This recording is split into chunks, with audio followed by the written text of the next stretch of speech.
Hello guys, welcome back to our channel. Episode ആരംഭിക്കുമ്പോൾ കാണിക്കുന്നത് രാജുവിന്റെ വീടാണ്. ശ്രീലക്ഷ്മിയുടെ പേരും പറഞ്ഞുകൊണ്ട് വീട്ടിൽ വന്ന് വഴക്കിടുന്ന ഹരീഷിനെയാണ് കാണിക്കുന്നത്.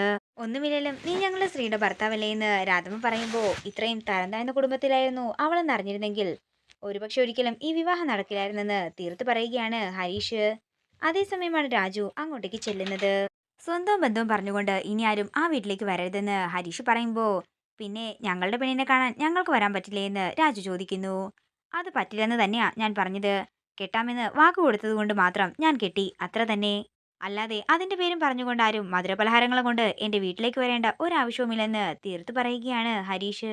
നിങ്ങളൊക്കെ അതിൽ വിഷം ചേർക്കില്ലെന്ന് ആര് കണ്ടെന്ന് കൂടി ഹരീഷ് ചോദിക്കുമ്പോ പെങ്ങളുടെ ഭർത്താവാണെന്നൊന്നും ഞാൻ നോക്കില്ലെന്നും മര്യാദയ്ക്ക് സംസാരിച്ചോണമെന്നും ദേഷ്യത്തോടെ പറയുകയാണ് രാജു.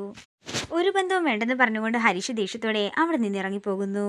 നേരം രാത്രിയാകുന്നു. പിന്നീട് കാണിക്കുന്നത് ശ്രീലക്ഷ്മിയുടെയും ഹരീഷിന്റെയും കാര്യം പറഞ്ഞുകൊണ്ട് പൊട്ടിക്കരയുന്ന രാധമ്മയാണ്. അതേസമയം ഇത് കണ്ടുകൊണ്ട് നിൽക്കുന്ന കൊച്ചമണി മനസ്സിൽ പറയുകയാണ്, പണ്ടൊക്കെ ഇവിടെ എന്ത് പ്രശ്നമുണ്ടായാലും രാധമ്മ അത് ഋതികയും രാജുവും കാരണമാണെന്ന് പറയുകയായിരുന്നു. പക്ഷെ ഇപ്പൊ ഇവര് അങ്ങനെയും പറയുന്നില്ല. ഇവരുടെ പ്രശ്നവും തീർന്നെന്നാ തോന്നുന്നത്. അതേസമയം ശ്രീലക്ഷ്മി രാധമ്മയെ വിളിക്കുകയാണ്.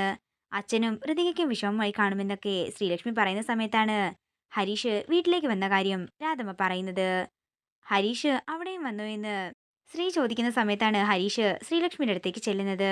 അതെടി, ഞാൻ അവിടെയും പോയിരുന്നു. അപ്പൊ തന്നെ ന്യൂസ് ഇവിടെ വിളിച്ചു പറഞ്ഞോ എന്ന് ചോദിച്ചുകൊണ്ട് ശ്രീലക്ഷ്മിയുടെ ഫോൺ വാങ്ങി താഴേക്കെറിഞ്ഞു പൊട്ടിക്കുകയാണ് ഹരീഷ്. ഒരു കാര്യം ഞാൻ നിന്നോട് പറഞ്ഞേക്കാം, നമ്മൾ തമ്മിലുള്ള സ്നേഹം ഇതേപോലെ തുടരണമെങ്കിൽ അവരുമായിട്ട് നിനക്ക് യാതൊരു വിധമായ ബന്ധവും ഉണ്ടാക്കാനേ പാടില്ല. ഇത് എന്റെ തീരുമാനമാണെന്ന് പറഞ്ഞുകൊണ്ട് ഹരീഷ് അവിടെ നിന്ന് പോകുമ്പോ ആകെ തകർന്ന് പൊട്ടിക്കരയുകയാണ് ശ്രീലക്ഷ്മി. പിന്നീട് കാണിക്കുന്നത് രാജുവിന്റെ ഫോട്ടോ നോക്കി സന്തോഷത്തോടെ ഇരിക്കുന്ന രമ്യയാണ്. തുടർന്ന് രാജു ഋതികയെ വിവാഹം കഴിച്ചു കൊണ്ടുവന്ന കാര്യവും രമ്യ ഓർക്കുന്നു. തുടർന്ന് രുക്മിണി രമ്യയുടെ അടുത്തേക്ക് ചെല്ലുകയാണ്. എടി, നീ അറിഞ്ഞോ, നിന്റെ അനിയൻ നിനക്ക് വേണ്ടി പ്രതികാരം വീട്ടാനായി തുടങ്ങിയിട്ടുണ്ട്. അവൻ ഇന്നലെ രാജുവിന്റെ വീട്ടിൽ ചെന്ന് പ്രശ്നമുണ്ടാക്കിയെന്നൊക്കെയാ ഞാൻ അറിഞ്ഞത്. ഒരു കാര്യം കൂടി എനിക്ക് കാണണം, എന്നാൽ മാത്രമേ എന്റെ സന്തോഷം പൂർണ്ണമാവുകയുള്ളൂ.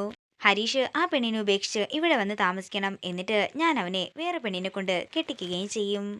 അമ്മ രാജുവിന്റെ വീട്ടുകാരുമായിട്ട് വഴക്കിന് പോകാതെ എങ്ങനെയെങ്കിലും എന്നെയും രാജുവിനെയും കൂടി ഒരുമിപ്പിക്കാൻ നോക്കാനായി രമ്യ പറയുന്നു. എന്താ നീ പറഞ്ഞത്? ചി, നാണം കെട്ടവളെ.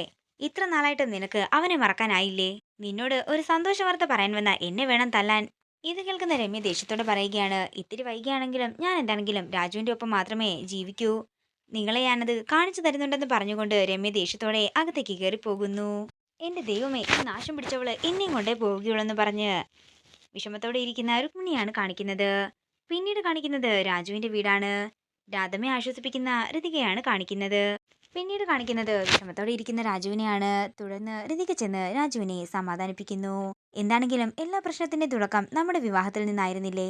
അതുകൊണ്ട് ഞാൻ തന്നെ എല്ലാ പ്രശ്നങ്ങൾക്കുമുള്ള പരിഹാരം കണ്ടെത്തുമെന്നും ഋതിക പറയുന്നു.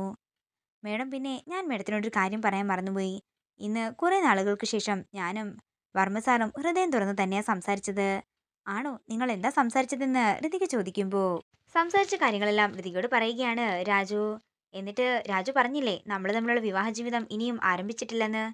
ഇല്ല, ഞാനതൊന്നും പറഞ്ഞില്ല. എങ്കിൽ നമുക്ക് കിടക്കാമെന്ന് പറഞ്ഞ് പെട്ടെന്ന് തന്നെ രാജു തറയിലേക്ക് ഷീറ്റ് വിരിച്ച് കിടക്കുകയാണ്. തുടർന്ന് രാജു മനസ്സിൽ പറയുകയാണ്, ഋതിക മേഡം എന്നാൽ എനിക്ക് ജീവനാ. പക്ഷേ എന്നെ കൊണ്ടൊന്നിനും ആകുന്നില്ലല്ലോ. നേരം പുലർച്ചെയാകുന്നു. പിന്നീട് കാണിക്കുന്നത് ജോലി അന്വേഷിച്ച് നടക്കുന്ന ജയനെയാണ്. അതേസമയം ശ്രീലക്ഷ്മിയുടെ കാര്യമോർത്ത് വീട്ടിലിരുന്ന് കരയുകയാണ് രാധമ്മ. രാധമ്മയെ ഋതിക ഓരോന്ന് പറഞ്ഞ് ആശ്വസിപ്പിക്കുന്ന സമയത്ത് പ്രിയ അങ്ങോട്ടേക്ക് ചെല്ലുകയാണ്.